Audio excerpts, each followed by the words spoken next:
ان تینوں کی اللہ کریم نے آزمائش فرمائی. ایک فرشتہ بھیجا، وہ برس کے مریض کے پاس گیا اور جا کر کہا کہ تمہاری کیا خواہش ہے؟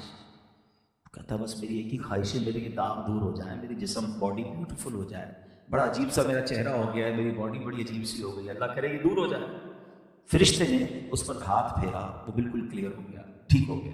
کہا اور مال کون سا اچھا لگتا ہے؟ کہتا مجھے اونٹ بڑے پسند ہیں. تو اس کو 10 حاملہ اونٹنیاں فرشتے نے دے دی جس میں بچے بعد میں ہونے تھے. آگے گیا تو گنجا ملا جس کے بال ہی نہیں آتے تھے. کہا تمہاری کیا خواہش ہے؟ ایک ہی خواہش ہے، بال آ جائیں، بڑی بیماری دور ہو جائے. فرشتے نے اس پر دم کیا، اس کے بال آنا شروع ہو گئے. کہا اور کیا چاہیے؟ کہا مجھے گائے بڑی پسند ہے، تو اس کو حاملہ گائے دے. اور آگے گیا تو وہ تیسرا اندھا تھا. کہا تمہیں کیا چاہیے؟ کہا بس آنکھیں چلی، اس سے بڑی کیا نعمت ہوگی، اندھا ہوں میں. اس کی آنکھوں پر دم کیا، اس کو آنکھیں آ گئی. اور کہا اور مال کیا چاہیے؟ تو کہا مجھے بکریاں بڑی پسند ہیں. اس کو حاملہ بکریاں دے دی اس نے. اللہ کا کرنا ایسا ہوا کہ تینوں کے مال میں بھی بڑی برکت ہوئی. حدیث پاک میں آتا ہے کہ اونٹنی والے کے پاس، برس والے کے پاس اونٹنی کی وادی بھر گئی. اتنی اونٹنیاں ہو گئی تھوڑے دنوں میں. اور جو بال جس کو چاہیے تھے بال تو آ گئے، اور اس کے پاس بکریاں ہی بکریاں، پورے ریوڑ کے ریوڑ بن گئے. اور جس کو آنکھیں چاہیے تھی اس کو آنکھیں بھی مل گئی، اور اس کے پاس بھی گائیں کی جو ہے نا فراوانی ہو گئی. Now they become well off, پیسے والے ہو گئے، اس زمانے کے ملینرز ہو گئے. اب وہ فرشتہ تھوڑے عرصے بعد پھر گیا برس کا مریض بن کر. فرشتہ اس کی جو اپیرنس تھی وہ خود بھی اب وہ برس کے جو مریض کے داغ ہوتے ہیں نا اسی چہرے میں اس بندے کے پاس گیا اور کہتا بھائی میں بڑا پریشان ہوں، دیکھو میں برس کا مریض ہوں، کھانے کو بھی کچھ نہیں ہے، مسافر بھی ہوں، اتنی اونٹنیاں ہیں تمہارے پاس، ایک اونٹنی مجھے دے دو. وہ کہتا نہیں میں تمہیں تو نہیں دے سکتا. کہ تم وہی نہیں تم جس کے پاس کچھ بھی نہیں تھا، اللہ کریم نے پچھلے دنوں تمہارے دن اچھے کیے. وہ بندہ کہتا ہے نہیں میں تو خاندانی پیسے والا ہوں. اپنی اوقات بھول کر وہ کہتا ہے میں تو یہ سب میرے آباء و اجداد کا مال ہے، میں تو پہلے سے ویل آف ہوں، میں تو بالکل ٹھیک تھا. تم وہ نہیں جس کو بیماری تھی؟ کہتا نہیں. اگر تو جھوٹ بولتا ہے تو اللہ پہلے جیسا تجھے کر دے. اس فرشتے نے یہ دعا کی اور آگے چلا گیا. اب اس کے پاس پہنچا جس کے بال نہیں تھے. اس کو جا کر کہتا ہے کہ مجھے بھی کچھ اللہ کے نام پر دو، تمہارے پاس تو بڑا مال ہے. کہتا نہیں میں تمہیں نہیں دے سکتا. کہیں تم تو تھوڑے دنوں پہلے تمہارے پاس تو کچھ نہیں تھا، اللہ نے تمہیں دیا. کہتا نہیں یہ سب میرے باپ دادا کا ہے، میں تو خاندانی رئیس ہوں، ہمارا تو ایک خاندانی کام ہے. اچھا اگر تم جھوٹ بولتے ہو تو اللہ تمہیں پہلے جیسا کر دے.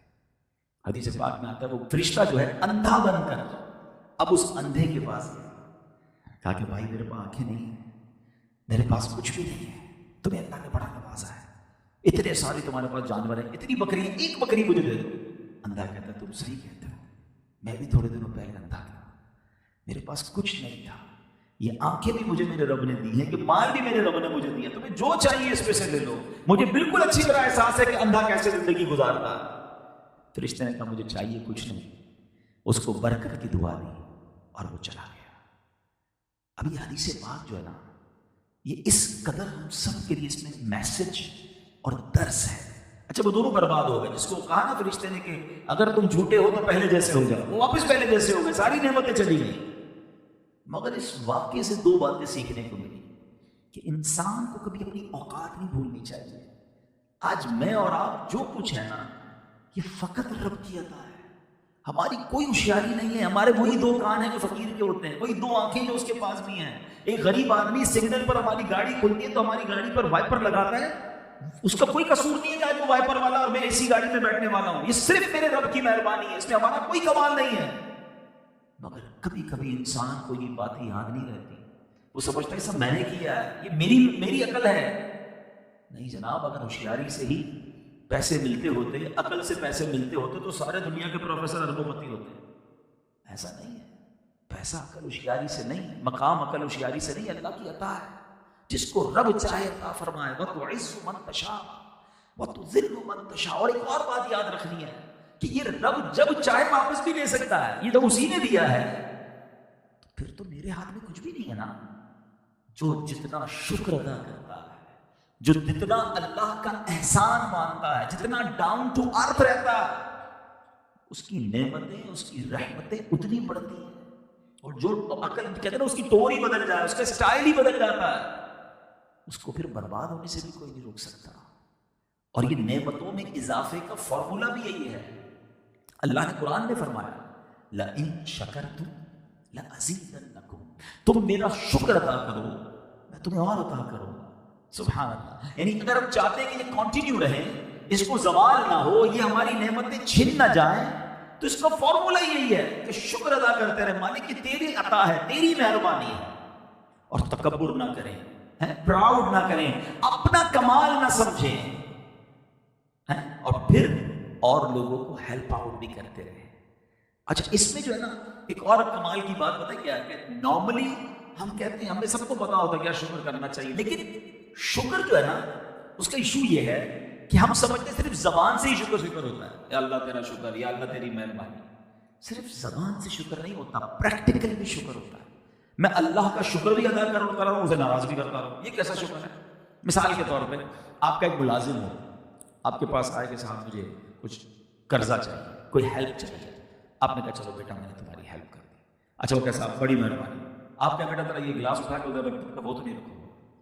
بیٹا ذرا گاڑی نکالو، وہ بھی نہیں نکالوں گا. اچھا کل ٹائم پہ آنا، ٹائم پہ نہیں آؤں. آپ کی مہربانی، مہربانی بھی کہہ رہا ہے اور بات بھی نہیں مان رہا ہے. تو بتائیے آپ کیا کریں گے؟ یا تو اسے فائر کر دیں گے کہ عجیب شکر ہے، عجیب تھینکس ہے کہ زبان سے تھینکس کہہ رہا ہے، بات ایک بھی نہیں مان رہا ہے. ہم میں سے بہت سارے لوگ ایسے ہی ہیں جو زبان سے تو تھینکس ادا کر رہے ہیں، زبان سے تو اللہ کا شکر ادا کر رہے ہیں، پریکٹیکلی اللہ کو ناراض کر رہے ہیں. نہ نماز پڑھ رہے ہیں. نماز ایکچولی پوری باڈی کا شکر ہے، آنکھوں سے لے کر، سر سے لے کر، ہاتھ سے لے کر، پیر سے لے کر، یہ پوری باڈی کا شکر ہے کہ یا اللہ آنکھیں دی، پیر دیے، ہاتھ دیے، سب تیری بارگاہ میں جھکا رہا ہوں. اتنی سی دیر لگتی ہے نماز میں، اس کا ٹائم نہیں ہمارے پاس. فرمایا حرام نہ کماؤ، حرام کما رہے ہیں، حلال کے قریب نہیں جا رہے ہیں. یہ کیسا شکر ہے؟ ایکچولی شکر اللہ کی اطاعت کا نام ہے. یقیناً زبان سے شکر ادا کرنا ہے، مگر لاجیکلی بھی آپ کو سمجھ آتا ہے کہ شکر یہ ہے کہ جس نے دیا ہے نا اس کو ناراض نہ کریں. ہونا کیا چاہیے ویسے اگر آپ تھوڑا سا سوچتے ہیں؟ اللہ عطائیں بڑھائے تو ہمیں سجدے بڑھانے چاہیے نا، ہمیں صدقے بڑھانے چاہیے، ہمیں شکر بڑھانا چاہیے. مگر ادھر حال یہ ہے کہ بندے کے پاس جب تھوڑا ہوتا ہے نا تو وہ ابھی بھی کچھ نہ کچھ اللہ کی بات مان رہا ہوتا ہے. جیسے جیسے بڑھتا جاتا ہے ویسے کلپور سے نکلنا شروع ہوتے ہیں. بندہ کہتا ابھی تو دن آئے عیش کرنے کے، ابھی تو موج کرنے کے دن آئے. کتنے ٹائم سے رکا ہوا تھا بھائی، مال ہی نہیں تھا، پیسہ ہی نہیں تھا، مقام ہی نہیں تھا، ابھی تو ٹائم آیا ارمان پورے کرنے.